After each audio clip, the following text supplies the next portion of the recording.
nyo, sa suporta nyo, sa mga patuloy na nagla-like. Wala pang 1 minute. Buisit. Hindi naman buisit pero nakakaloka.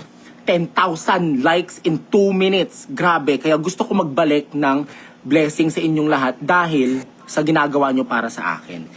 Tumatanaw po ako ng utang na loob sa inyong lahat. Kaya ginagawa ko po itong mga challenges. Marami pong nagagalit kasi hindi po sila nananalo. Pero siyempre marami rin po kayo, di ba? Hindi ko naman po afford na magbigay ng kung bilyonaryo lang po ako, magbibigay po ako ng milyon-milyon sa inyong lahat. Kung kaya ko lang po talaga. Promise po yun sa inyo. Pero promise ko rin po sa inyo na pag uwi po natin tong time na to, marami po tayong matutulungan na tao. And marami tayong challenges na i-accept, kaya tahimik muna po ako ngayon, hindi po na po tayo masyado nag-challenges, kaya yun po ang ating reason out doon.